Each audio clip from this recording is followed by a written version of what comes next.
you got that, and you gonna murder this one and murder that one.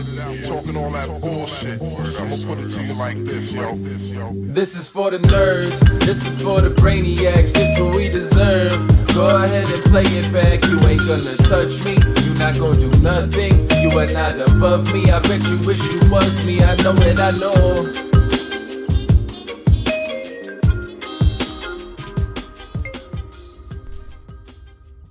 What is poppin', everybody? And welcome back to a new, very special episode of the Only Friends podcast. Hey, Rusty, buddy. Where you know it's me and my week off. only friends, which includes, but is not limited to, Lamata. What's poppin', baby? What's happening? Hey, shit, you know, just another day in the life. How you feeling? Pretty good, man. All right. 2024 is almost over. It sounds good. We made it. Almost made it. Well, we're kicking. We're alive. Berkey, you gonna make it? Last night was rough. Happy holidays, everybody. I hope everyone had a Merry Christmas. I hope you guys all enjoyed, you know, your Yuletide carols and all the other non-Grinchy type thing. What's going on with headphones, man? Everything's all janky. We got a dog in the chair. Wow, we gotta fucking change Lamata's shot now. No. It's a two-shotter now. No, Man. I would get up and change it, but I think he's gonna move as soon as. Yeah, exactly. He's not gonna move. Could get him some headphones. He'd be all right. It'd be chill. Burke, I guess it's better that you lost that now and not 2 days from now for tax purposes. I mean, sure, I suppose. Yeah. It's good to always have a big loss right before the New Year. Yeah, I know. Then right after, I guess. You know, It's funny how that works. Normally, it just happens. The thing of it is, that I don't want to dwell on you know, the most recent negativity. No, that's right. Yeah, Just one day. that's right. I was on a big upswing. You were due for a correction, right? That's what happens. Yesterday was more than a correction. Yesterday, There he is. there's my three-legged bud. Mm-hmm. Oh, he's such a good boy. It's a good boy. Mm-hmm. That's Bolt. We're gonna have to get an emote created for him. Yes. We got a lot of work to do. You I know, agree. I gotta tell. What did you guys do with the week off? I played a lot of poker. How'd that I go? played a lot of poker, and I don't want to jinx it, but I'm halfway out of the hole. Okay, I was down a certain number of buy-ins, and now I'm not. but like, what about for the year? Still down. Well, no. If I count my tournament score in January, then I'm doing okay. Okay, what about for like 3 years? You know what I mean? Because okay. like for it's 3 like years, then yeah, we're it's doing, like what are we yeah, we're doing good. what are we zooming in on here? You got how many hours under your belt? Maybe 500 this year? No, it has to be more. Online? No, I played a lot more than that, I think. Really? Yeah, it tells you online, right? How many hours you played? No, but it does have a win-loss now, Okay. which is Sounds like you have too much time on your hands. no. All these jobs, and somehow you're putting in more hours This has easily by far been the most productive year than of most. my life. I'm really happy with the way this year shook out. That's good. You got Yeah. a big bet to cash in on in 2 days. That's How right. we Tomorrow, looking? yeah, I'm actually gonna bring in a scale tomorrow just to kind of show you guys that I'm on par Where I'm you need supposed to be. Yeah. Where do you think you're at? Well, I know I'm at 168.8, And what do you need to be? 169.9. Should we take him? I know he's closer than I know. Should we take him to some Korean barbecue? Maybe I just think we need to have a New Year's Eve party. That's all. Oh, we were going to Mataki down the road, right? The Hawaiian barbecue place? Yeah. Let's just feed him up. I can do it, man. One more day. Officially down 26 pounds. Congrats. That's good. Yeah. That's awesome. It was. I'm thrilled for the weight loss. I hope you still lose. Yeah, for sure. Now he Thank needs you. to put on some muscle, you know? Well, he's given up on that. No, I don't see. know, man. I might get in there. Maybe I'll go. Get in the gym. Go see the doc. See if I can get some of that Yeah, tea. I mean, like, what are you waiting for? You You're want my Beachbody credentials? Get you a little Tony Horton in your life? Yeah. A little sauce won't, hurt either. You're like 50. Yeah. What do you wait? What do you wait? I mean, if not now, when, Guapo? You know, when? Yeah. So let's get on the TRT. Man. Let's not fuck around. I had a long conversation yesterday at the table about like. Were you talking to yourself? No. He probably was talking to himself a lot I was yesterday. talking to myself a lot. Hi, Bolto. No, I had a long conversation about like longevity, health optimization, stuff like that, just like aging, anti-aging. And I realized that like it's a very privileged place to be to have enough expendable income to consider these things. Right. Most people, I think, just like accept that with age comes Deterioration. decline and deterioration, and all these other things, and they just accept the natural way of the world. I'm sorry. I wish we could do this shot. This is what they do. Just walked over and sat right on Pip's head. They love each other so much. It's so fucking God, adorable. This is too much. Let me see if I can. Where's my phone? This is They so honestly good. I'll give are you the guys best. a pip cam. These two are like just so infatuated with one another. It's really unbelievable. Here, we'll get a little video shot. They're literally the best. Like they're always just, running around playing with each other and like cuddling on each other. They're amazing dogs. Absolutely amazing. Yeah. Yep. It's crazy because I like just want to perform for the camera. it's funny because like when Bolt first came over for the first time, they just started running and playing for hours, just biting each other's ears and heads. It's important to note he only has 3 legs. Yes.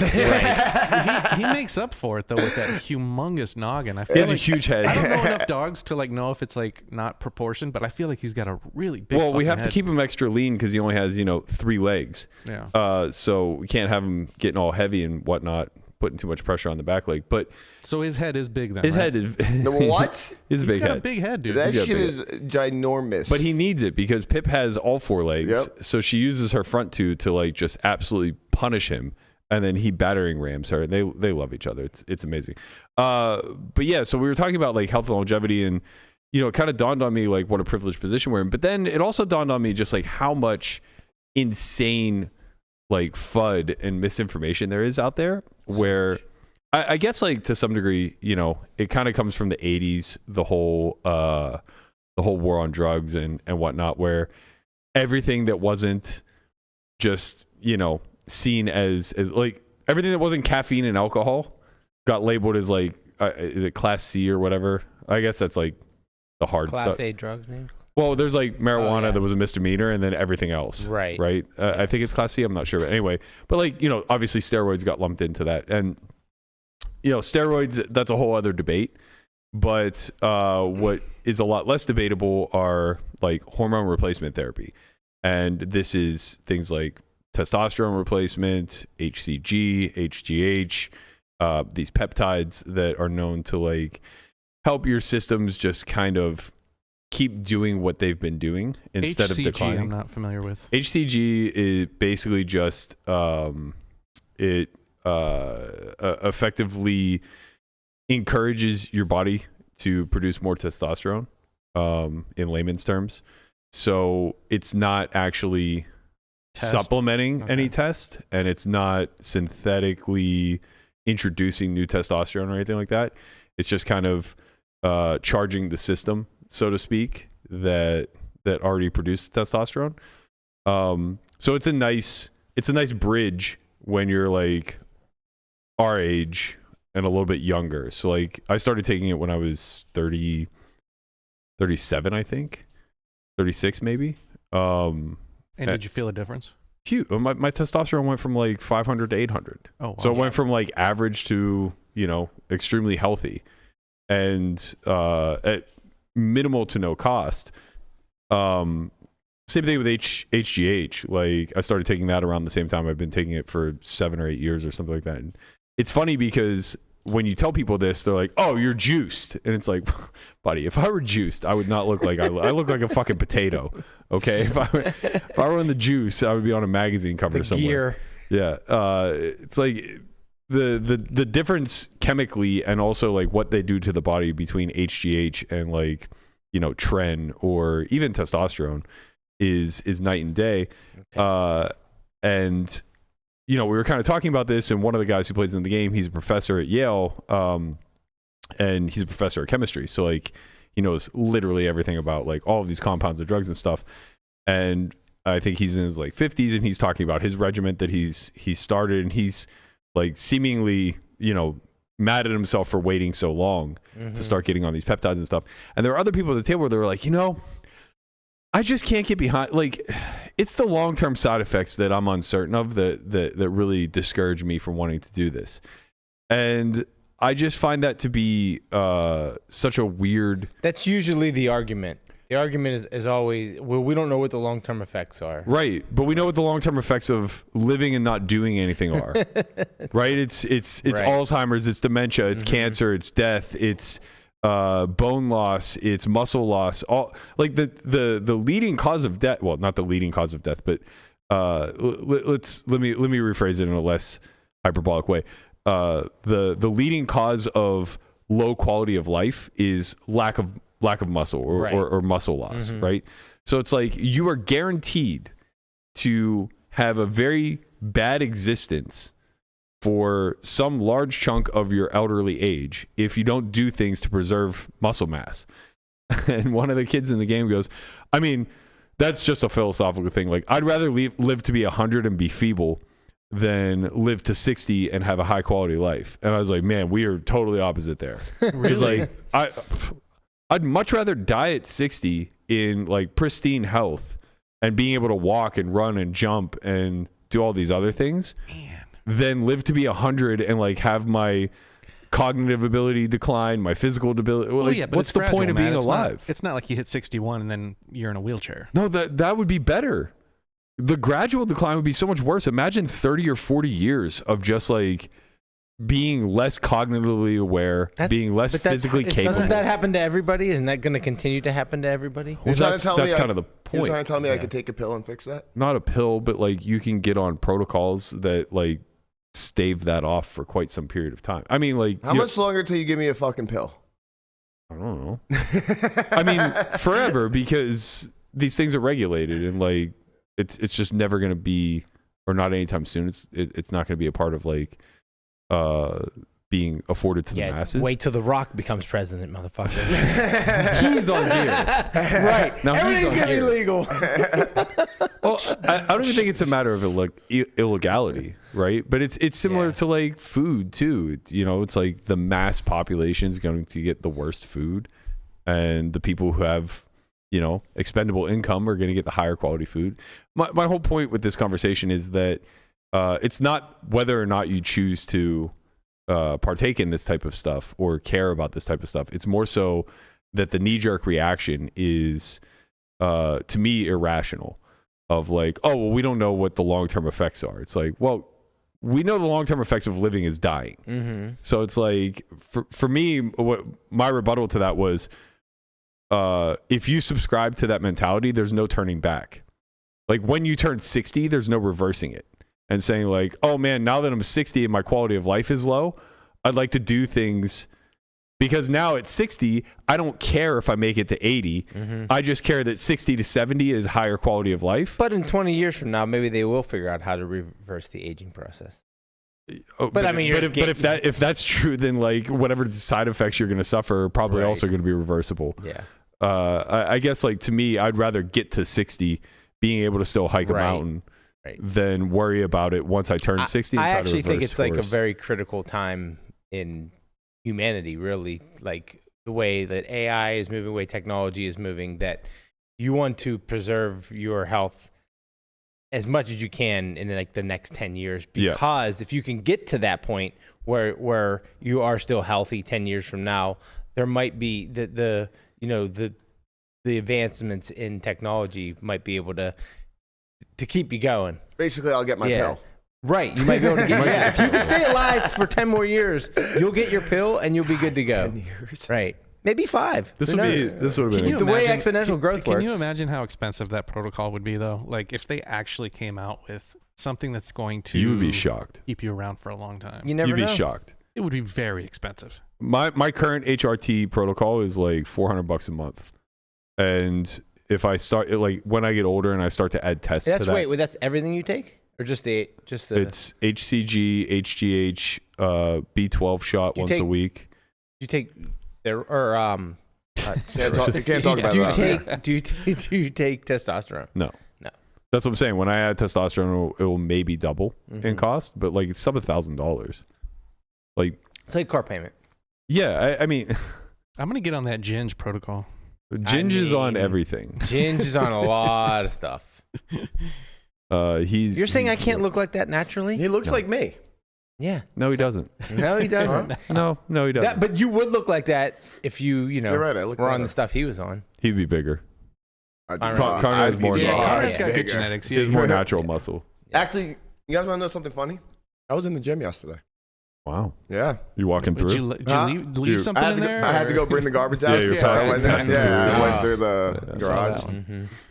No, seriously. I spent like 30 minutes in there doing Yeah. some workouts. How you feel? Okay, let's It go. was fun. I was like, maybe I'll do this again tomorrow. Wow, is this the turn of New the year? year. New Well, so Conrad. normally I do it on January 1st. I try to start, and then I quit by January 2nd. So this time I'm like, all right, let me start December, and then maybe I can go through. That's what I did. I was like, I got to get back on this. It was like 3 weeks ago, and I'm just like, people are like, why you just wait till after the holidays? I'm like, but then there's always something else you wait for, and there's this, and I'd rather be working out, and so then when I eat or drink whatever I'm going to throughout the holidays, it's not as bad. You kind of earn it. You know? Yeah. I started a challenge.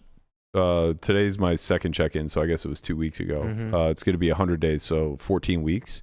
And it's not going well. Like, the timing to begin was really, really, really poor. Just because you're playing all the time. Yeah. Yeah, there's a lot of gambling that takes place in December. Yeah, it's like it's Christmas. And this affects your diet how? It doesn't affect my diet. I've been clean. I've hit both my check-ins. Diet, I've been clean. Sleep, I've been fine. Diet has been clean. So my checklist here. Let me see if I can send it to you. Yeah, there was something on that because I was looking through it and you had like some level and it was like 14 or whatever that was, and I didn't even know what that level was. So it's based off my Whoop. There it is. Yeah, the Whoop. Wait, what? What is? God damn it! What? Oh, Whoop there. You got him. Man, you were so quick. You were actually so quick. Hey, sometimes the tourists go fast. You were so quick, and I was just distracted enough that did not click. Good job, Boomer. That was a good one. Thank you. That was a good one. Yeah. So bringing back those early '90s hits. as you do. Yeah. So big shout out to my friend Jay. He came to the academy. He's been a big. Can you crop out on this or zoom out on this? If you guys don't follow him, which you probably don't, but I do. Do you? Okay. Yeah. Well, I'm going to encourage everybody else to as well. I just need to figure out his Instagram because he's a very motivational dude. Like just eats, breathes, and lives Starts with an R, doesn't it? It's RWE Cross. Give him a follow on Instagram. He's like, he's like an every man's Goggins. Like he just does the thing every single fucking day. So he's like, I need a kick in the ass. Do this with me. I was like, I'm in. I'm fucking in. Like anything you want to do, I want to do. Yeah. So let's go.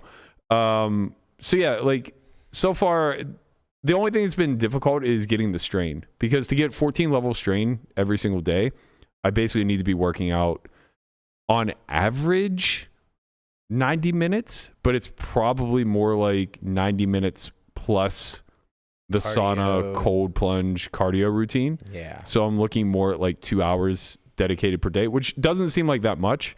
But like yesterday, I played cards from 10 a.m. till 2 a.m. Yeah. So A lot of times didn't work out yesterday. But you got plenty of strain though. Don't even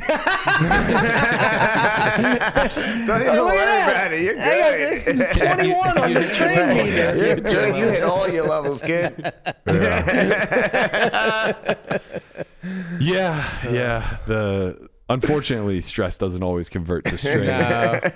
No. Shockingly, my stress monitor from yesterday, I was looking at it, was very low. That's good. But yeah, so the 5 hours of study has been very easy because I have a ton of hands to review. 1 book per month. I knocked that out in the first week, so that gave me a little bit of time. What book you read? I read the new book by Adam Grant. Do you have to actually read it, or can you use? I use audio. I know you used audio. Yeah, But like, is there? I can't read. Yeah, I mean, is there like is that like the easy way out? Because I mean, you still got to spend time. yeah, No, I know. It seems like the act of reading It's tiring to me. It Well, yeah, actually like puts it's me to more sleep. of a chore or more of a like I don't think the point is to pick things that are harder. No, the point is to pick things that are hard, but I don't Right. think the point is to pick things that are Time consuming. not helpful. Make your Right. life If I fucking don't- difficult. Right. No. You're listening. You're listening to the You're qualifying things right, all I know wrong. what you're saying, 'cause- Difficulty is fine. Right, Difficulty is encouraged. Right. The goal is to learn something from the Yeah, book. you don't and want to be do that- inefficient. You do that through Yes. the audiobook the same you would as Not the same. That's my point, is that I don't learn very well from read write. right. So it's like, yes, maybe there's something to be said for like exercising that muscle a little bit more. Mhm.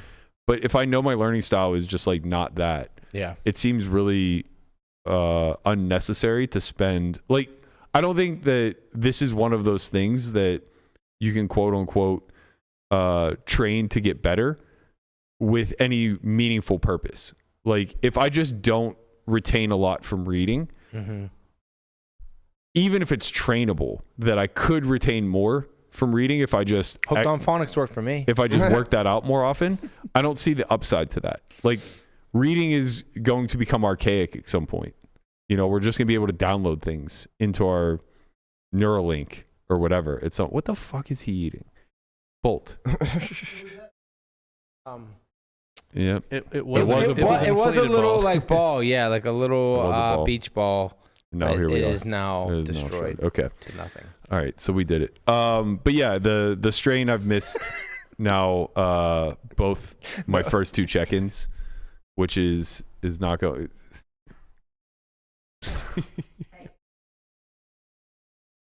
This is Sorry. not helpful. I'm sorry I brought attention to it. I think I'm gonna do He this for probably you should guys. not be eating whatever this is. Yeah, probably not. So yeah, anyway, this is not going well. Down $1,000 already on top of whatever the fuck I lost last night. 5 hours of study. The 5-hour study is At least it's easy. going to a good cause. Yeah.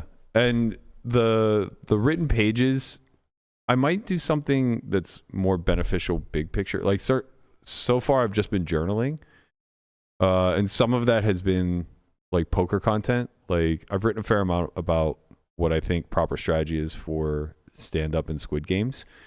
I just don't know if that's good to put out in the public. Not yet. Oh, I'm kinda no, torn. no, I hell think you no. need to max that out, Hell and then no. maybe in a year or two. Well, Yeah. the thing is, though, is my conclusion is a lot more along the lines of, I don't think that there's a big edge to be gained. But then if I arrive at that conclusion and I think I even have a small edge, why would I want to That's gone neutralize too. it? Yes. Yeah. You know, the hardest part on this for me, I think, would be the weekly progress photo. Why?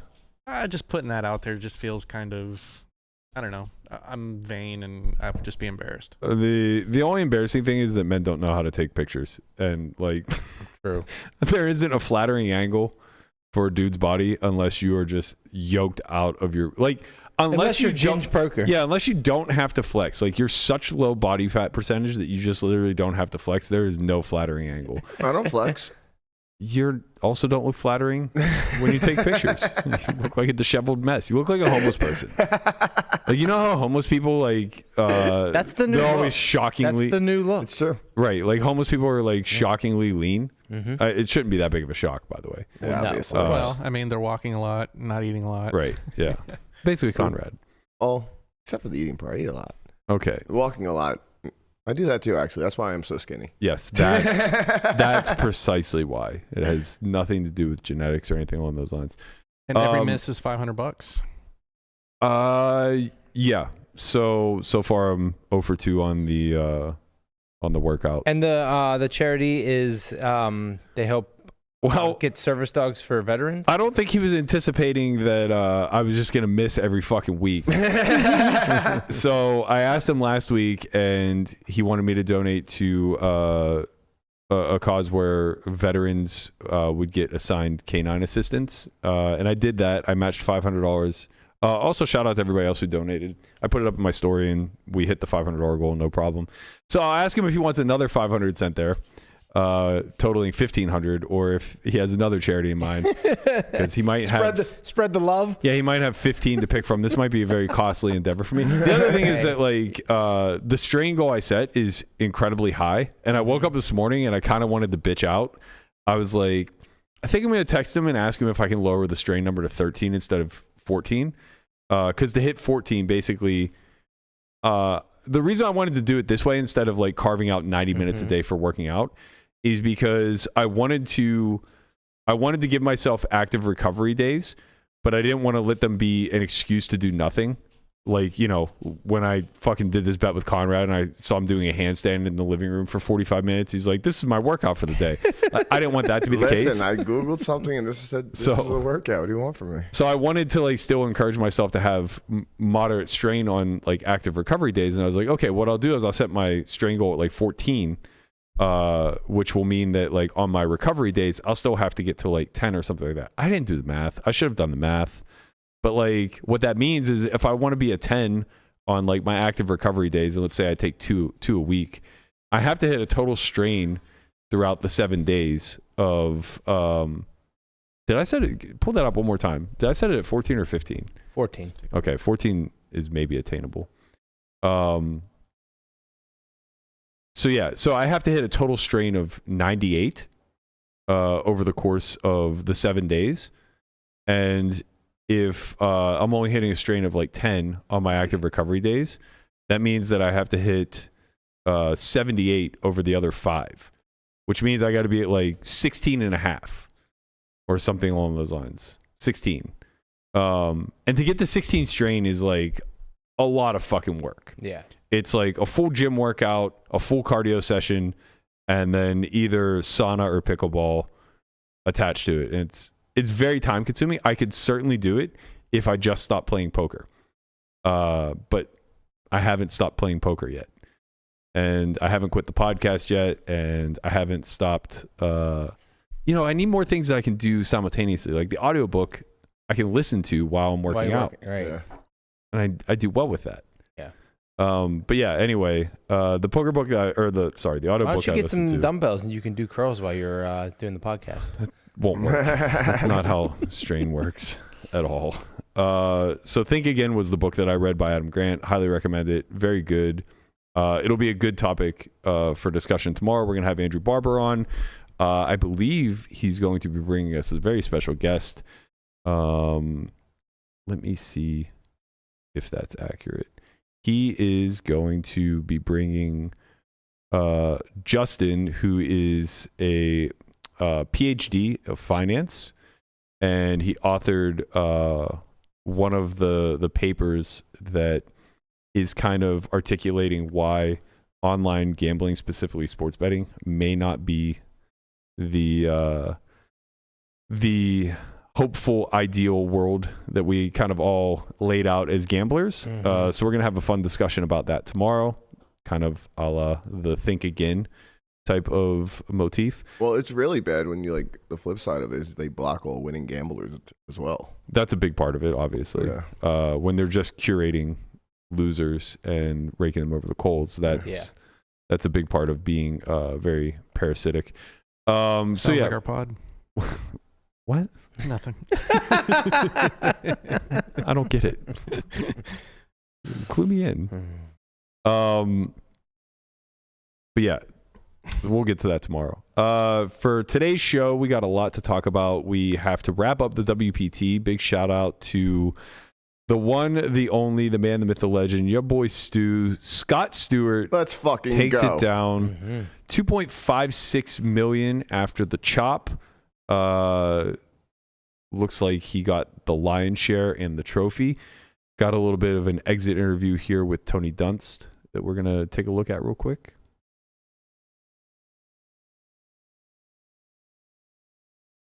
Maybe.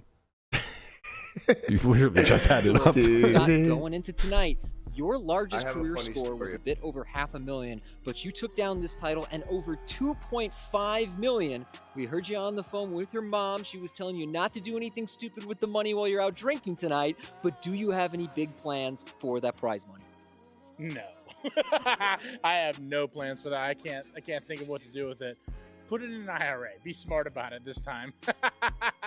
That's as much as I got. A couple friends had some percents, and they're going to be real happy. So no plans with the money, but plans to have some fun. And I can't be more excited. Your friends with a percent, of course, going to be very happy, but all your friends on the rail showed incredible emotion and enthusiasm for you tonight. Such a widely supported guy in the poker community. What is it about you that has so many people feeling good about this big win?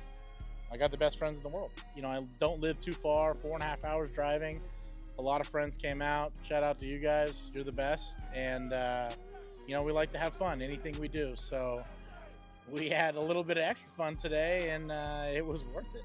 Well, the final table started out really smooth for you. You had aces hold up against ace-queen suited. You got into heads up with a 2-1 lead, and with a big lead, you suffered a serious setback when your pocket queens got drawn out by ace-jack.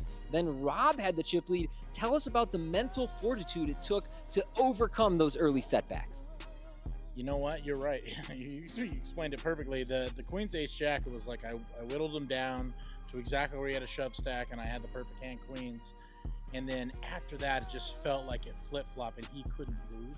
God, he was a tough player heads up. He was so stoic, and I felt like he never bluffed, and he bluffed in the perfect spot where I really burned time banks this tournament, but I was burning time checks doing, here you go. So, it was so I don't know. It's just such a flip flop thing, and then when you come back and you're like, you're a little down now, you can't win a pot, and then to come back with 20 bigs and spin it down to 12, and then spin it back up to a win. It was an incredible moment. I can't put words into it right now, but it was so roller coaster back and forth, and it was awesome. Well, everyone in this room is really happy for you. We're looking forward to seeing you on the World Poker Tour in the future. Congratulations and enjoy the night. Thank you so much. I'm Scott Stewart, and I'm the WPT World Champion. The world champion. You love to hear it. I love Scott. I met him at a Run Good series a couple months ago, for the most part. And, man, he's just an awesome human, so it was really cool to watch him win. It's actually funny. So me and Corey went to the final table when they got heads up. And when we got ushered in, we got put on Rob's side because there was just no more seats on Stu's side. So basically we're just sitting there and some guy yells, "Put him in the to-go container, Rob." Scott responds, "I think I'm a little too big for that," or something like that. So anyway, 10, 15 minutes goes by. And some guy from WPT walks up to the row of seats, and he's like, seat fillers? Come on, come with me." The motherfucker that said that got up and walked out. He wasn't his friend. He was a seat filler. That's funny. That is so fucking good. Like, I was shocked. I was like, me and Corey just sat there like, Did his job. No way. Did he just, that happened? I wanted to give him a high five. That was fucking awesome. I wonder what they get paid for that. $20 an hour, I think it is.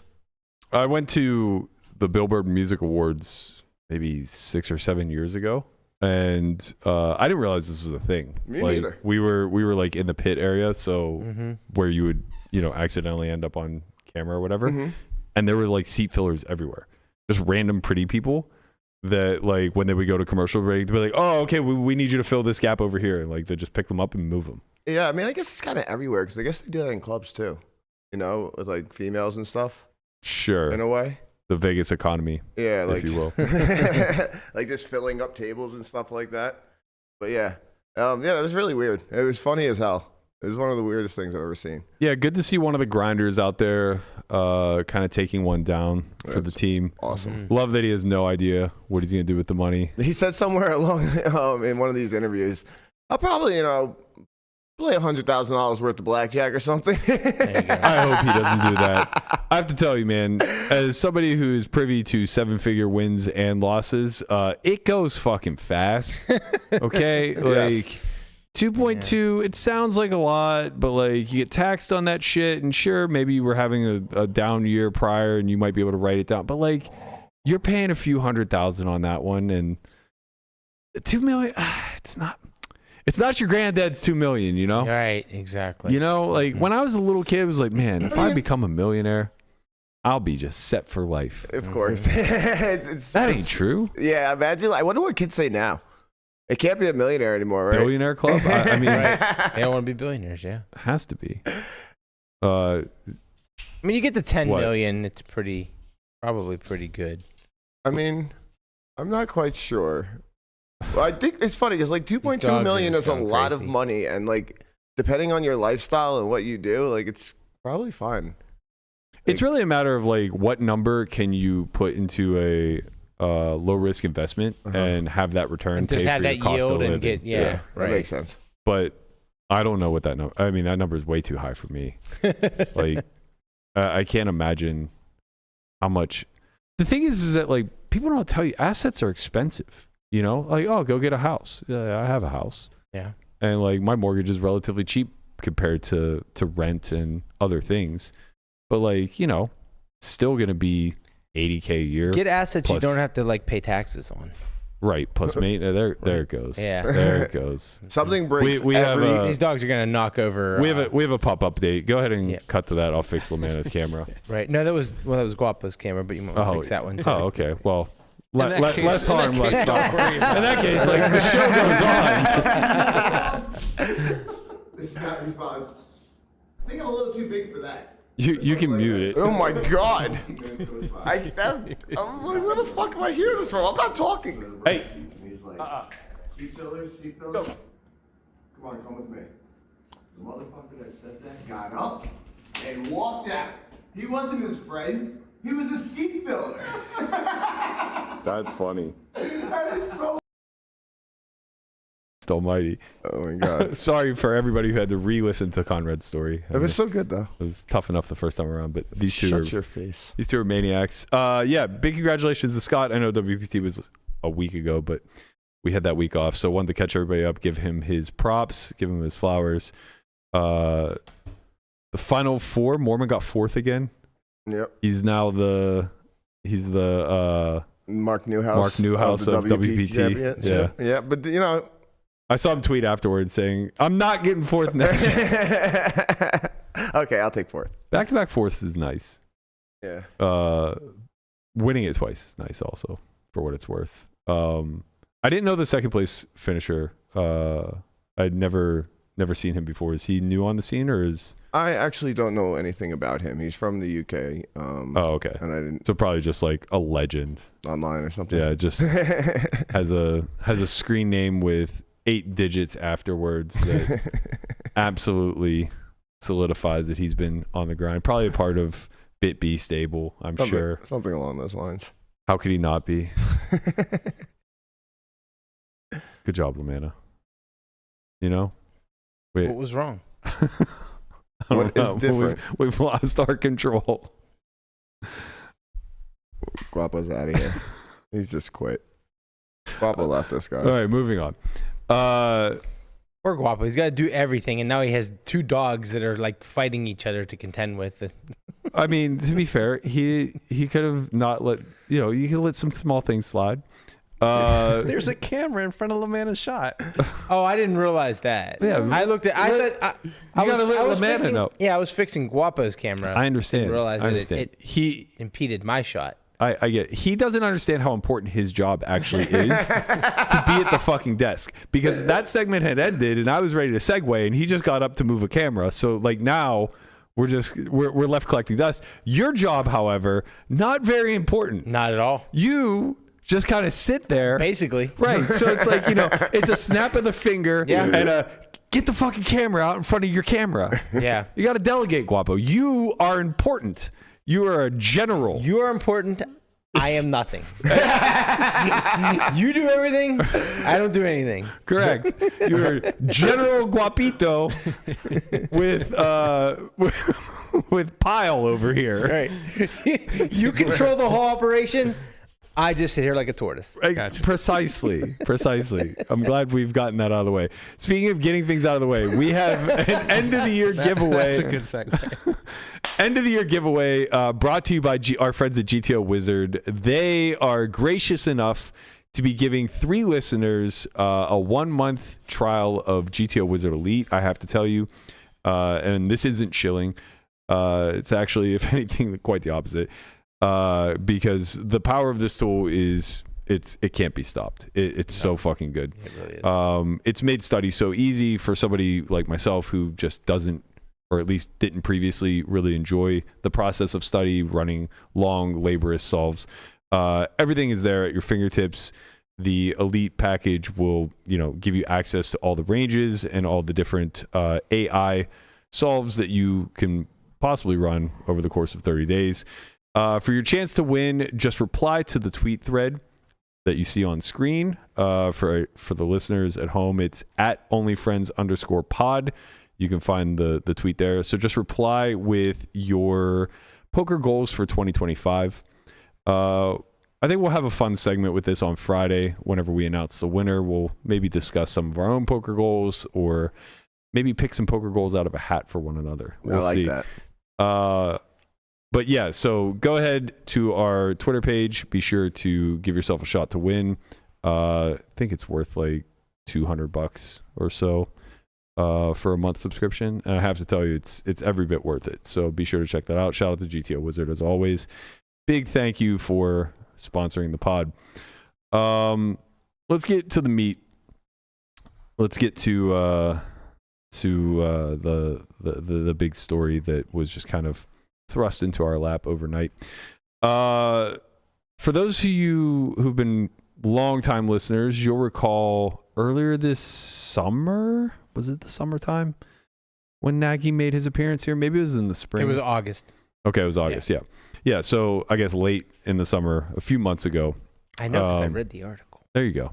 See, you're not useless. No, see that? See? Immediately proves his Right? worth. That's what I'm talking about. Hey, You gotta earn it around I here. step up when I absolutely have to. That's right. Good job, Tortoise. But not before. Not any time prior. That camera's still not It's still looking good. It's looking great. good. Look at this. It's perfect. great. What a shot. Bridge in the background. So for those of you who might recall, in August, a story broke where a bunch of influencers kind of came forward and said, hey, ACR ghosted us on payment.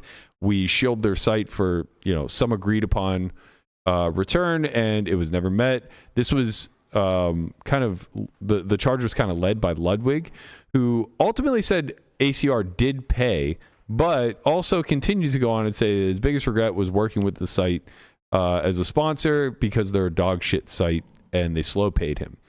Now this led to a whole floodgate opening of people coming forward. If you recall, Alex Botez was another one who came forward. She said she had a deal with Scott Ball and Endgame Talent and was never, that deal was never fulfilled from a payment side of things.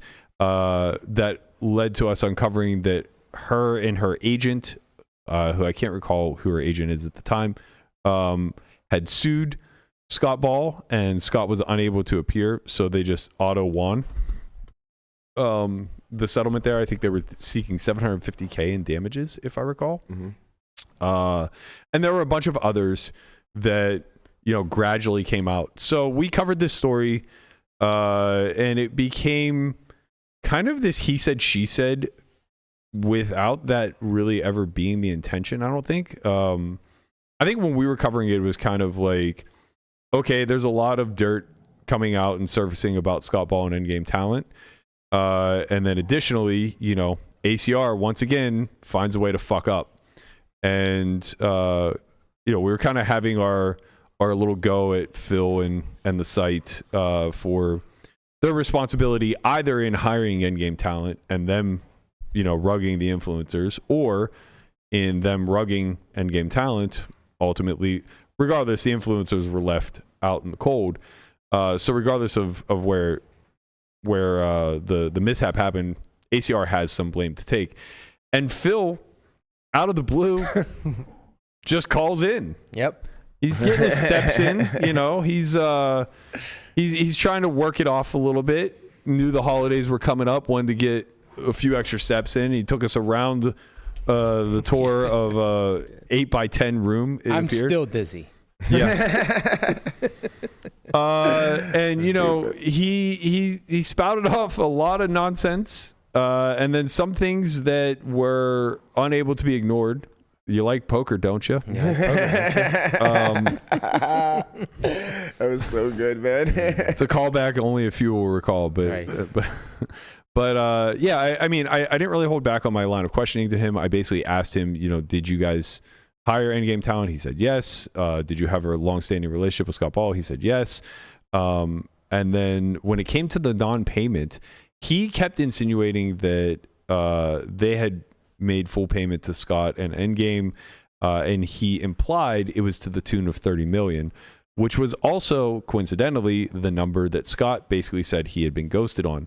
So since then, a few articles have come out, one by Haley Hintz at poker.org, where she combed through everything, and basically it looks as though Scott Ball is now suing Phil Nagy both for failure to pay, and it seems like he's suing him either for libel or defamation based off of what he said on his brief interview with us. Scott's essentially just saying that like Phil is lying about everything, and then he has receipts. He was able to, I think he showed Haley, at least the article quotes saying that 3 payments were made of 1.1 million in Bitcoin. And it sounds like the agreement that they had made was that 3.3 million would be paid month over month for the duration of the contract, which it appears was 9 months in length. Scott says he was only paid for the first month, and that ACR then began to ghost him shortly thereafter. They had some back and forth, and Scott basically, was then in touch with a liaison between him and Nagy, which kind of led to him just saying like, I have these influencers and staff that need to get paid. This is how my employees, including myself, provide for our families. I've only heard from you one time since August 11th. I need to get this processed and know what's going on. Being left in the dark / ghosted here is a really shitty feeling. So I believe that this is 2023 that they're referencing. So August 2023 to then late September. Yeah. So it looks like the deal was signed June 1st, 2023, and it was meant to end April 1st, 2024. Ball said that delays arose immediately. They went back and forth. Basically, he got the 3.3 million out of the gate, and then by September, it appeared that he was being ghosted. Now, there are some dots I can't seem to connect with what then became public 1 year later in August of 2024, which is if Scott was being stiffed, how then or why then was more talent being hired to fulfill a deal that was clearly not being facilitated by the other side? Number one. Number two, is it possible that the initial 3.3 couldn't cover the little bit of PR that Endgame had done for ACR? Like, these are details that I don't know, right? Like, nothing in this article really goes into the specifics of what Endgame talent and Scott Ball had actually delivered on. So that stuff is very unclear to me. It's quite murky, and it's very interesting. But there's a 17-page, it's like a 17-page suit, I guess, is the best way, or complaint. Complaint feels like the wrong word whenever you're suing somebody, but I guess that is the technical term for it. It looks as though they're going to have their day in court this summer. I think that is going to be in June, if I read that correctly, June or July. And throughout this 17 pages, like I said, Scott kind of outlines that, not only was there failure to pay, but that Nagy has harmed his business with outright lies that he's stated publicly. It sounds like defamation and libel are in there as well. Yeah. So he said that after being the article says that after being ghosted again in September, 2 weeks later, Ball wrote, "Bear in mind, there's technically a contract signed for $30 million that only one payment has been made to. I get future stuff needs to be canceled, but the fact that we were ghosted, left entirely in the dark with zero time to prepare, for that to be dropped. Now we just want to make people square. So the implication from that text says to me that like he front loaded a lot of the expense in order to get the campaigns rolling out, which this seems like very reasonable from a marketing standpoint. Like you get your influencers in a row, you get all the marketing campaign. It's not like it's just you pay influencer X Y amount of dollars and then just let that fly. Like if you're doing a good job with what you do as a marketing agency, you're going to have, full campaigns ready to roll out. You're going to have teams behind them. You're going to have, you're going to have to get a lot of graphics and scheduling and all this other stuff lined up. So, I'm sure that that 3.3 million was spent in some sort of capacity, but it does seem like an awful lot to exhaust in 1 month's time. Yeah. Where I don't know what else they delivered on, right? Like that's the thing that's unclear to me. I wish that there would have been some follow-up. Like what was the actual delivery? And this isn't to excuse ACR, of course, but it is to kind of say like, well, why are there still people that are left unpaid if the deliverables were pretty minimal? Well, like what were they going to do with the other $27 million? Well, you assume continually reproduce these campaigns, right? Yeah. Like it sounds like Ludwig and Botez for sure had done some campaigning for ACR, right? So I don't know what that budget came out to. I'm sure Ludwig wasn't cheap, and there's in-house costs and all that other stuff. They deserve to profit a little bit off of this as well. Mm-hmm. But you're right in the sense that okay, so you ran a campaign for a month. Like basically in my head, if I were doing this, and again, I'm speculating, I don't run a marketing agency, so I'm not sure, but if I had a 10-month campaign and I was allotted 30 million, then I would have a monthly budget. Right. And it seems like if that were the approach that you took, if at any given time the other side goes belly up or they don't honor their contract or you're slow on payment or whatever, you cut the cord right there without suffering any loss. Yeah, but it's also not like linear like that where like if you have a 10-month campaign, you have $30 million, it means you're spending $3 million a month. There might have been a lot of front loaded costs. Right, exactly. That's true. Yeah. So like maybe like they needed, $8 million or something up front and they only got 3 and that's why people didn't get paid. Yeah, that could be very, very, very true. Again, like in those instances probably would lead with paying people like the people with the biggest platforms. I would pay them first. Right. And if we came up short, like that's a company issue now, but totally understand. And I agree with you. I think that easily could be the case.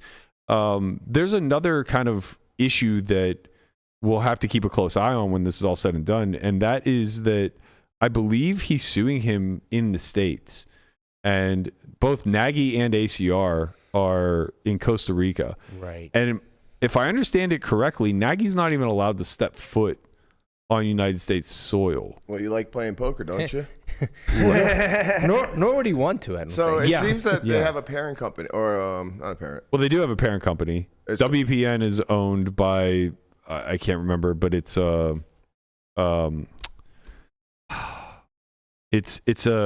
foreign company. Something Betts, I think. Okay. Chris Betts, is that what it's called? Chris Betts, something along those lines. It's I believe it's like a major. It's either a major casino or it has something to do in the gaming world. Gotcha. But like they have some type of entity in I think Vegas that they're suing. Fozzle something. I saw it in the article. Foozle, Foozle. Yeah, is a company incorporated under the laws of Curacao. Oh, okay. I thought it said it was here. Sorry. My bad. I thought that has some type of entity here. But I'm wrong. Well, I assume that there has to be something here that that we either glossed over or didn't necessarily get into the nitty-gritty of. But, Scott basically did say initially he wanted this to be settled through arbitration in the poker community. Yeah. And everybody was like, just sue him. Like, just go the legal route. Yeah.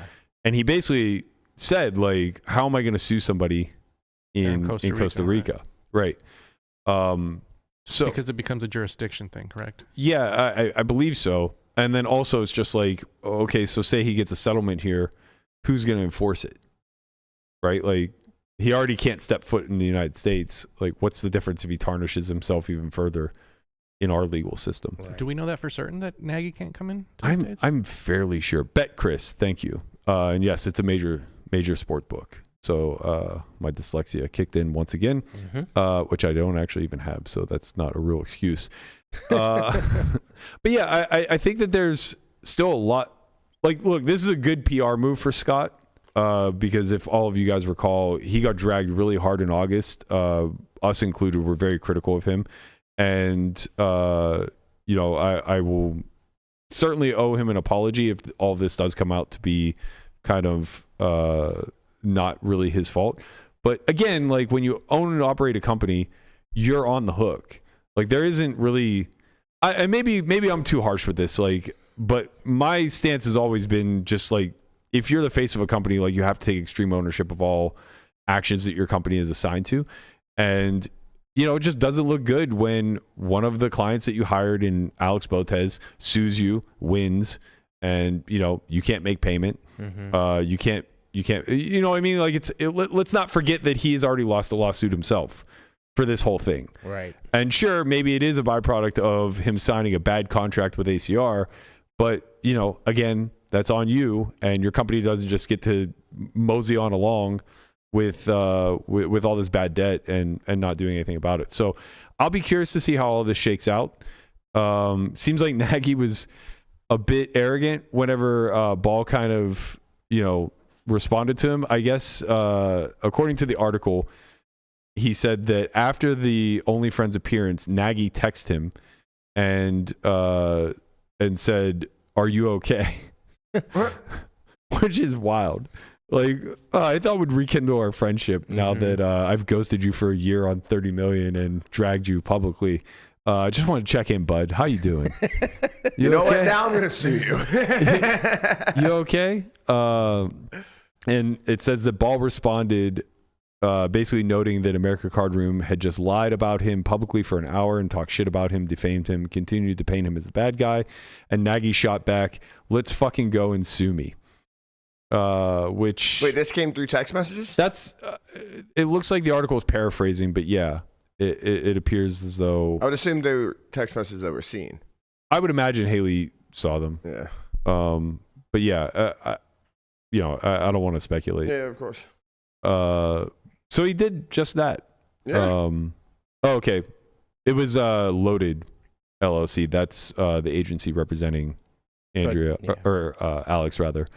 And they were granted a default judgment for $718,000 against Endgame Talent for failure to pay and whatever else they sued for. Again, this was assumed to be because Scott couldn't show up. So it looks like since then, Ball and Endgame Talent filed a motion to have the judgment set aside or vacated. And I imagine that's pending this lawsuit on Nagy. So perhaps if he win, maybe that's the ultimate win here, is if he wins this suit versus Nagy, then the suit that he lost versus Loaded will get dismissed. Yeah, or overturned. That's not nothing, I guess. Right. And this could be one of those things too, where if nobody can show up on Nagy's behalf, he might just win by default. Same way that Loaded won versus Endgame. Right. So yeah, I don't know, man. This stuff is all very fucking messy. It's very, very, very messy. It's interesting to see it kind of play out in the public eyes. Big shout out to the influencers, to be honest. I think that they deserve a lot of credit for being able to come forward and, you know, risk maybe not getting future gigs or kind of being shunned from that world. But like, this stuff happens more than you think. This isn't just Scott and Endgame. This happened to Landon with Ignition. They hired a third-party company that went under and just never gave payment. So Landon's just, you know, owed tens of thousands of dollars, won't ever see it. Right. It's a weird... Everybody just get your money up front. If you sign a deal, just like get your fucking money up front. Don't do the work until you're paid. And I know that's like a privileged take to have. And for a lot of people, they're not going to be able to go that route because it's enough money to incentivize them to just do a good job and then hope that they get paid. But you got to make sure that like you're not working for free, because people will fucking take advantage of you. There's definitely no shortage of people who are robbing Peter to pay Paul, especially in this industry. It's like getting paid in tortillas. Yeah, we got to talk about that, big guy. The year's coming to a close. We're doing a little accounting, and you know, I was gonna hit you up for a raise and ask for corn as well. So. Oh man. Well, corn actually might save us a little bit of money, to be quite honest. Corn would be a little cheaper than flour, right? Shit. Yeah. Flour. Work on my negotiating tactics. Flour is what is there a third version of tortillas? They're spinach wraps. Okay, yeah, let's get you healthy now that you're Time out. You've lost this weight. You guys think spinach wraps aren't more expensive? No, we know they are. Oh, okay. But maybe he'll eat fewer of them since they're, disgusting. They're That's actually how they're healthy, is that you just eat fewer of them. Yeah, that's strong. Makes sense. Oh man. Okay, we've kind of teased this throughout the course of the show. Let's wrap this on the rise and fall of me over the course of December. I'll make it very brief. Yeah. And by very brief, don't I mean torture yourself too much. No, it's a conversation that I want to have, because I think that this is something that maybe people don't talk about enough, and I feel like I'm in a privileged spot to do so. Variance is a hell of a drug. Everybody out there that's struggling between their sessions of wins and losses, and they're kind of like riding the dragon, and one day they're flush, the next day they're bust, and it just feels like really painful day in and day out to grind. Fucking welcome to math. Like this is definitely the one area where the online guys truly do have it figured out in a meaningful way. When you're not able to put in volume, you will see the craziest shit occur. And I know I've said this hundreds and hundreds of times, but those of us who came up in the early 2000s that are still here and are doing really well are very much riddled with survivorship bias. And even though I'm aware of that, it still can get the best of me from time to time. And that's not to say that it's unsustainable. It's not to say that there's not money in the banana stand. And it's not to say that you shouldn't pursue this as a passion or a profession if you are, good enough and able to do so. What it is to say is that it's not a guarantee. There's no guarantee, no matter how good you get, that you are going to be able to overcome the simple variance of the low volume grind that is live. I have had a wonderfully exciting year this year. To say the least. I've managed to have my two biggest personal downswings in this year alone. When I say personal, I mean on the hook for. I've had bigger downswings. I've had a $5 million downswing, but that was only 20% of that. Only. Only $1 million. Just $1 million. Oh, no. Sorry. I didn't have 20. Yeah, 10%, right? Well, no. So I had 20% of the overall stake when it was $2.5 million, and then I got diluted. So basically, I was fully backed, but was able to buy extra shares of myself. Mm-hmm. So I had 20% of myself when we had a $2.5 million bankroll. When it became a $5 million bankroll, because that was the downswing I was on, I was diluted down to 10% plus, whatever you bought, my backing deal. So basically, I was on the hook for $500K. So I was, at peak, I was stuck like 400 of my own money, maybe a little bit more. But we got it all back and then some. And there was a happily ever after story. This year, I managed to go on my two largest downswings career-wise ever. So this was October and November combined. I lost 643,000. Didn't fucking win. 56 sessions. What did I win? I won less than half of them. So I won like 22 of them, something along those lines. And when I won, I did not win much, as you can see. Losing 643K, very painful. Mostly playing 100, 200. So, we're talking about 6,400 big blinds. But in a very deep, uncapped game, these swings are just very common. The standard deviation in a game like that, where The big blind doesn't matter so much, and the action's pretty fast and loose. You're probably looking at like 300 big blinds per 100, right? And what that means in layman's terms is that every 2 to 3 hours, it's reasonable to see a 300 big blind swing in the game, right? It's just a very reasonable occurrence. And when you start to add in things like stand-up and squid game, that number might move all the way up to like 1,000 big blinds per 100. In which case, now you're seeing like 10 buy-ins by the standard 100 big blind buy-in level, just like trading hands every couple of hours.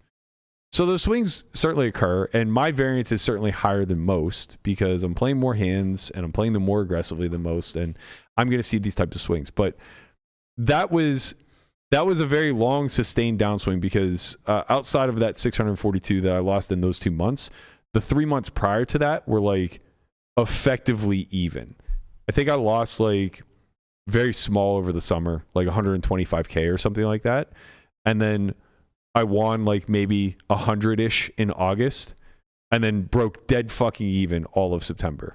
I went to Dubai, I won like 500 and lost 500 and like basically came back dead even.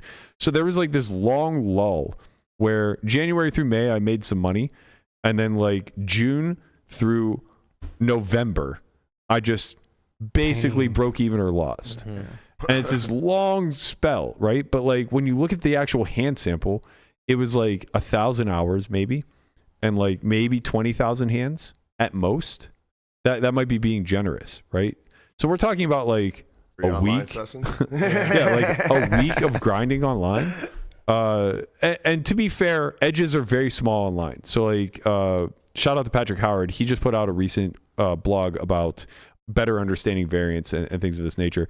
And the key takeaway from his blog, because it was geared mostly towards online, is that you can have these long spells of breaking even or losing, and it's really common. Like high probability it's going to happen. Hundreds of thousands of hands. But that's due in part to the fact that win rates are really small. Right. So like he's examining like, oh, well, if you have a 3 big blind per 100 win rate, what's the probability that you go 250,000 hands without making money? And it's like 75% confidence interval. It's like, yeah, okay, well, that's because your edges. But like live, you might have like a 20, 25 big blind per 100 win rate because again, blinds aren't real. Deeper. And everybody's bad and you're deep and all these other things. But the variance is also ramped up. So it's like really difficult to internalize that. All you can do is kind of take a zoomed out approach and look at it over the course of your career and say like, well, how have I done career wise? And there are these spikes and valleys, throughout the last 21 years or so. But if you zoom far enough out, it's a pretty smooth graph of relatively going up, right? So emotionally, when you're going through this, you're trying to internalize everything. And you're just like, it's going to break. The dam's going to break. But getting out of bed, showing up every single day, it becomes a laborious task when you just don't know if today's the day that you're finally going to make a 5-card hand, or if today's the day that you're actually not going to get set over set or have your aces. The amount of times that like aces and kings lost to an inferior, like a drawing dead hand. Like I had kings lose to like ace king suited twice for big pots. I had aces lose to ace king suited. It's like these are hands where it's just like when things are going well, you never lose these spots and you just see the smooth uptick. Well, that finally happened when we played Squid Game on WPT stream. What a beautiful time for it to happen. So now we move to December. Heyo. And all of a sudden it's like green. It's like you paid into a Christmas fund and it, for whatever reason, the interest rate spiked and you just got double your money back, right? So I had this huge influx of just like running incredibly well. This is 19 sessions. I think I won 17 of them. Just could not miss, right? Like didn't do anything spectacular. Go back and watch the stream. Like, yes, I think I played it as well as I could, but all things considered, anybody who had my card distribution would have won money. They may not have won as much as me, or they may have won more than me. I don't know, but they certainly could not have lost money. Impossible. Then last night comes, and in one single 15-hour session, I had my second biggest downswing of my career. in one session. After this hand. After this hand. This hand put me up 30K for the day. You got tens versus aces and you hit 10 on both? I did. You should have Again, just never like a posted little this fucking tease. picture. I knew this was the end. You Yeah. should have never posted this fucking picture. No, I knew this was the end. That's why I posted it. It was the bookend.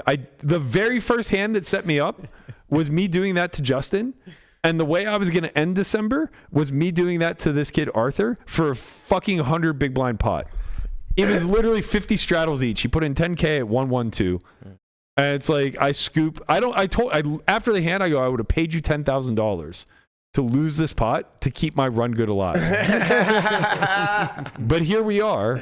I have to deal with the fact that the world is telling me that now it's going to come to an end. And for most of the 15-hour session yesterday, I would say that, like, if I was taking inventory, it was like if you just removed me personally from the game and sent me the hands and said, like, it was a player type of like me, I'd be like, this is all really standard. Like set over set, flush over flush, or in my case, set under set, flush under flush, straight under straight, that type of stuff. You know, it's like, it's just a culmination of making a bunch of 5-card hands and they don't hold.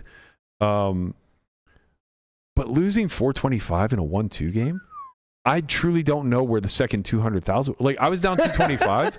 This is I'm being dead serious. Funny, but I was down 225 at like 8 p.m. and I looked and I said, I think I might set like a personal record. My biggest loss in that room ever was 335 and it was playing perpetual squid. yeah. So at least it's excusable. Right. We're just playing 1-2 with an ante.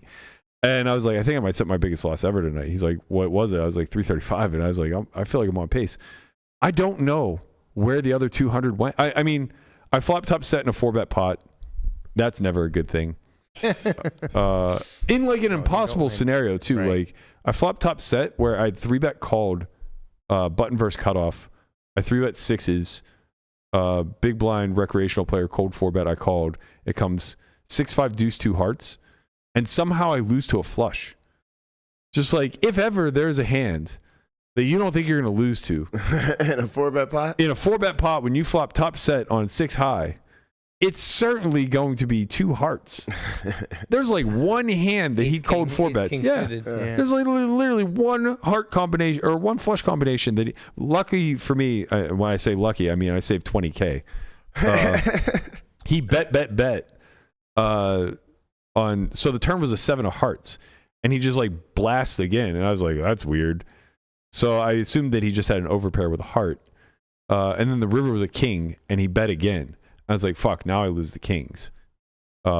Which is more probable than me losing to ace king of hearts at this point. I was like, I'm obviously going to pay because he might just be overvaluing aces or ace king with the ace of hearts at this point. But like, I'm not happy about it. So I call instead of jamming. And he just has ace king of hearts. I'm just like, okay, well, that's my cue. But don't worry, I'm not going to listen. I'm going to find a way to lose another 120 after this. And I truly, it was the most unremarkable session. No big bluffs. No like, I folded big hands on the river. I never fold big hands on the river. Like I was trying really, really, really hard yesterday. You shouldn't really. Sometimes you just bleed the last, like, you know, like you're just like running so bad, but you're running in bad in like all facets, not just these big hands where you like where you're cooler. You're like the c-bet doesn't work, or you don't just like turn a good card and you can bet and win the hand. It truly was like 10K. Yeah. 20 times. Right, exactly. You seemed very unbothered when I walked back there yesterday. I really thought I was playing great. Not great, but like I thought I was playing like. What I know for sure is that anybody who had my seat would have lost money yesterday. Mm-hmm. Nobody else would have lost 425 because nobody would have continually covered the table. Yeah. Mm-hmm. The game got so deep. This recreational came and bought it for 300,000, and all of a sudden the whole table is like 200K effective. Yeah, I saw that shit. I walked back and I saw this guy has fucking piles of money. You have piles of money, and like if you would have not said anything to me, I would have thought you were winning. Of course. I would have thought you were absolutely smashing. I was in for 750,000 yesterday in a 1-2 game. Jesus. And like the game was so good. I was texting you because I had a rental to drop off, and I almost sent you the text that said, "All right, I think we're gonna break early So I'll just drop it off. You can pick me up. Yeah. I almost sent that at like 4 o'clock. And at 4 o'clock, I was down like 40K. And I was just like, I don't know. This guy just sat. He seems to have a lot. Like, let's see what happens. Holy shit, did things go sideways fast? And it wasn't like, it actually just felt like I was paying into the Christmas fund again. It was just like, all right, man, I know how this goes. Like, I have to pay $100K tax in order to show, like, for me to make 10% on this $100K, I need to pay it up front. You know, I have to pay $100,000 and eventually I'll be returned $110, but no one's ever going to tell me when.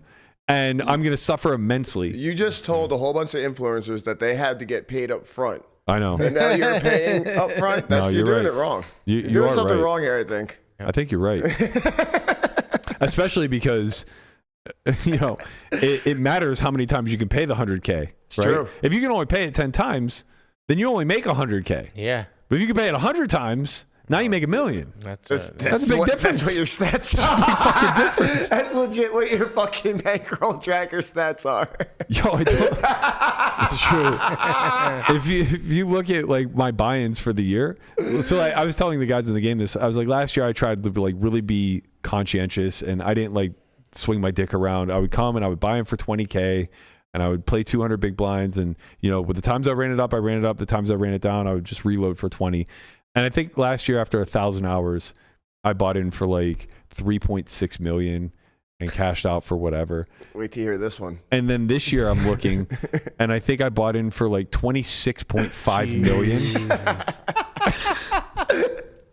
Just like something insane. This is fucking absurd. Where it's just like, clearly I'm just always in the game for $250,000. Right. Like, I've become the Garrett of Bobby's room somehow without the cameras rolling. So I don't even get the notoriety or the desire from the outside looking in of wanting to play with me. Although I will say, a group of VIPs showed up at like 11 o'clock last night, and they started their own game, and they're like, come play with us.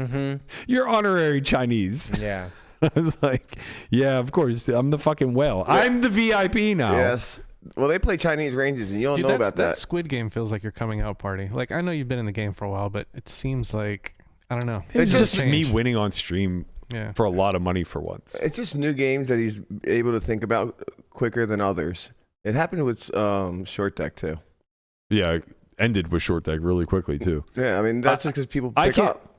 I think I'm actually, like, pretty good at, like, kind of brain solving in real time. Yeah. The way that people digest new rules and, you know what I mean? Like, how they adapt to something that they kind of already internally know. Because, like, you already have the calibration of, like, who they are as a Hold'em player. Yeah.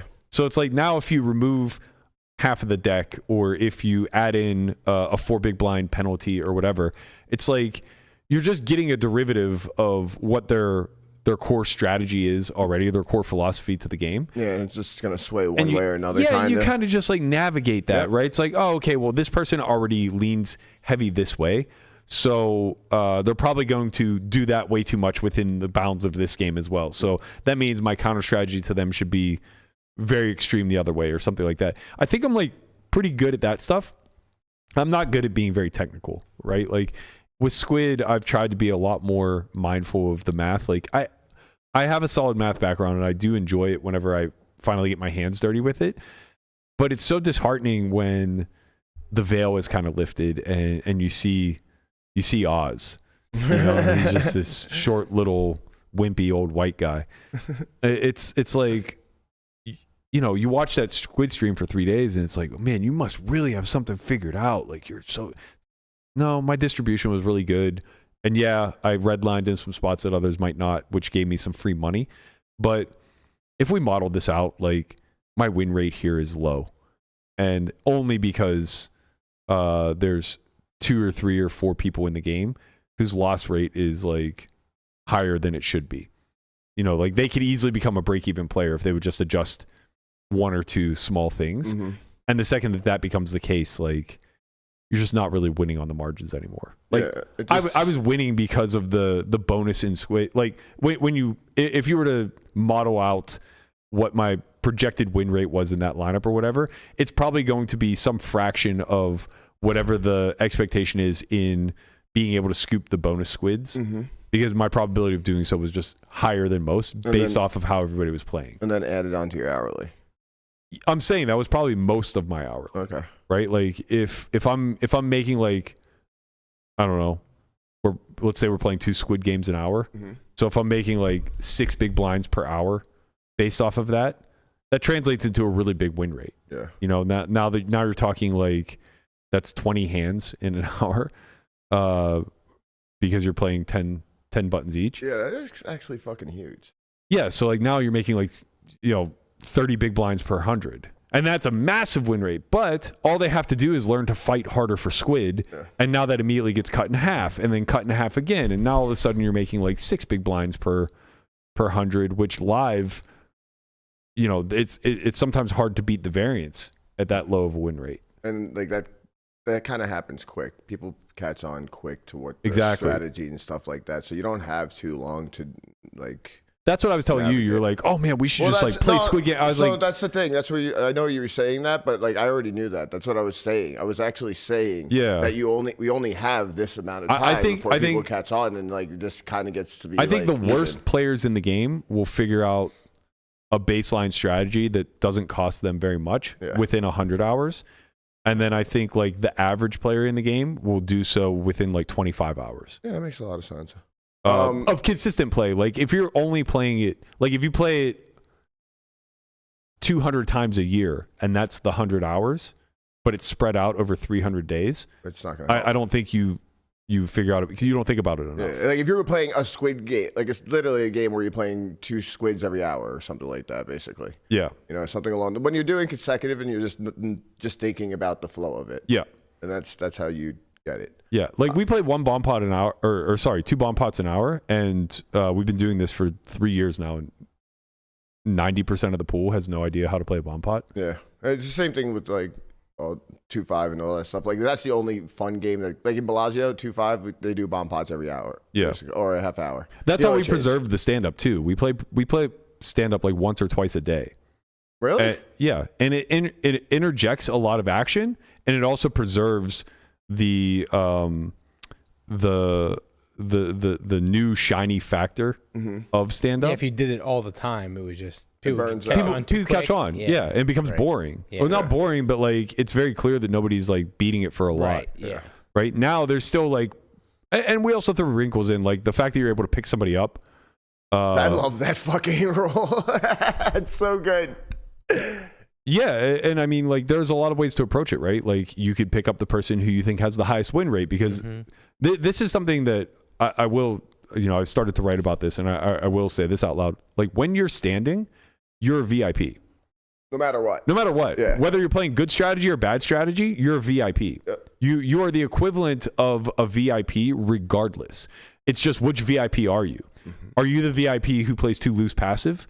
Or are you the VIP who plays too loose aggressive? Are you the VIP who plays too tight passive? You know what I mean? Like, no matter what it is, you're a VIP because you're naturally losing X amount of big blinds per 100 every time you fold.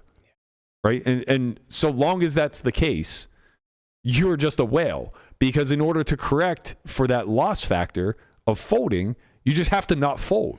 And in order to not fold, you now have to like play deck in some spots. And if you're playing deck in some spots against people who are playing 12% of hands, you're fucked. You're just a VIP. Yeah. So like you really have to have an incredibly strong post-flop game as well as weak competition that doesn't over-adjust one way or the other, or under-adjust, I guess, to the fact that you are a VIP. So, all of this stuff is very fascinating. I find it to be interesting, and it keeps me sane off the back end of, like, an unthinkable loss. Truly don't know what happened last night. Like, running it through my head time and time. I feel traumatized. I feel like I just went through a car crash. Yeah. You were violated. Yeah. Well, the thing is that if you told me today that would be payment for me to not have to suffer for 30 more days, I would do it every single time. For sure. Every single time I would do it because last night was ripping off a Band-Aid. Mm-hmm. If the backside of that is running neutral or running good. Right.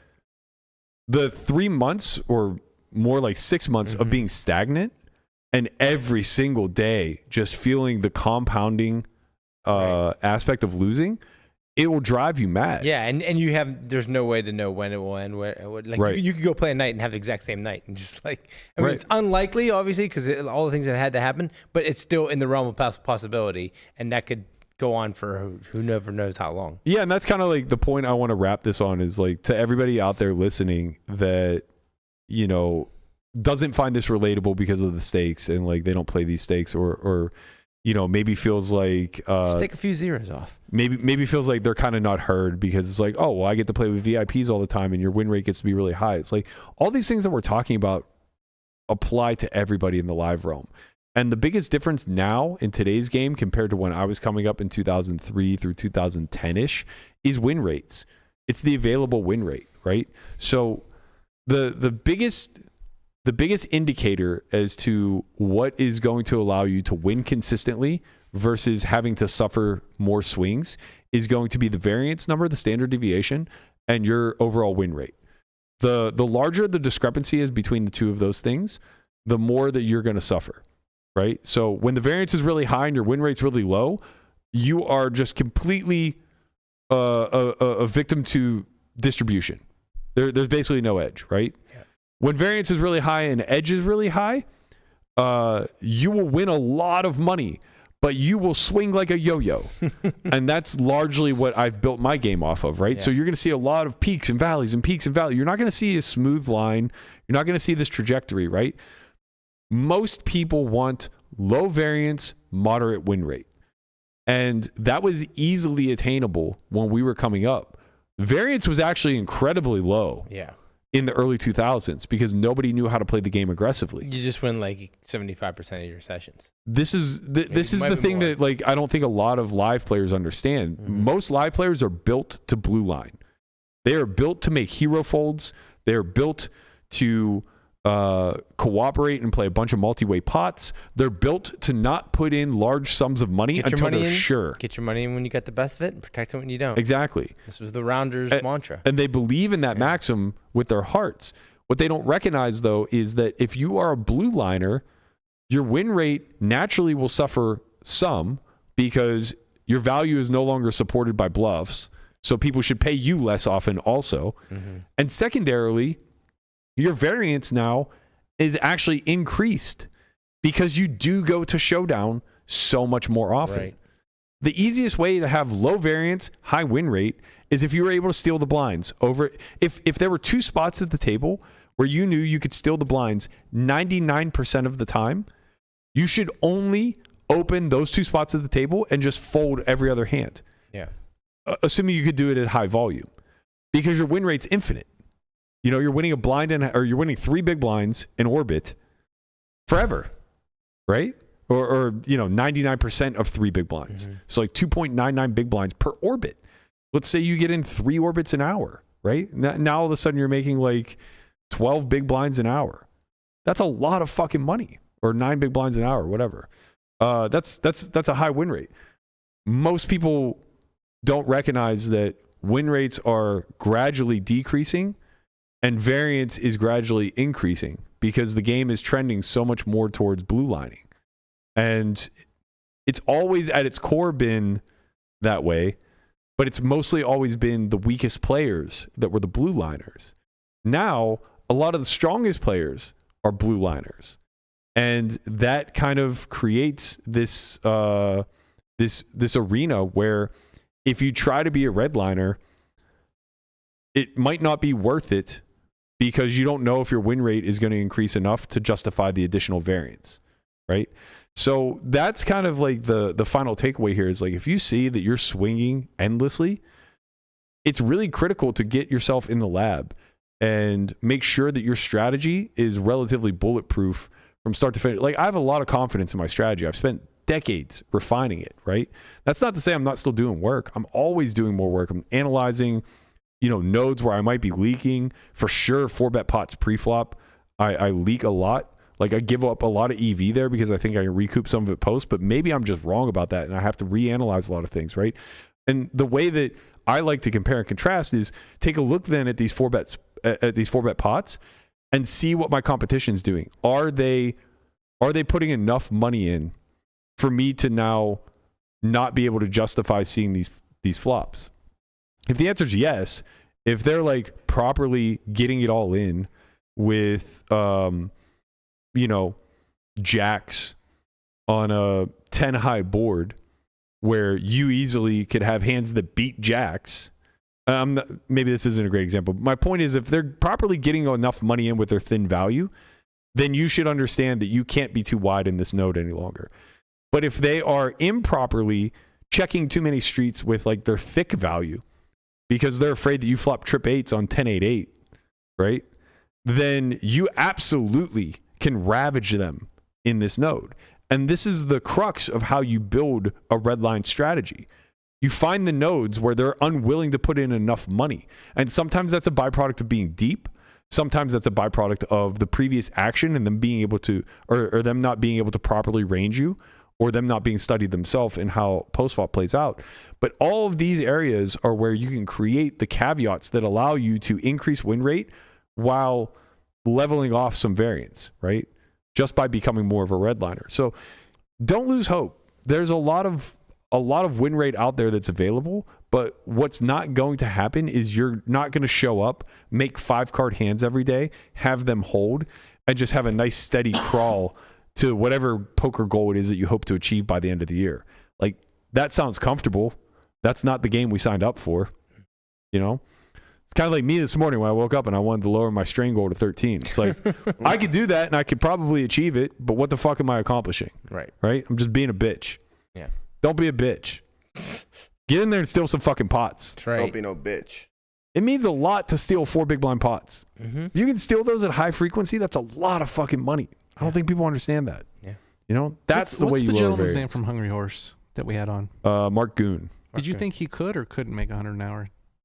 I didn't think it was sustainable. Okay. I know that his challenge.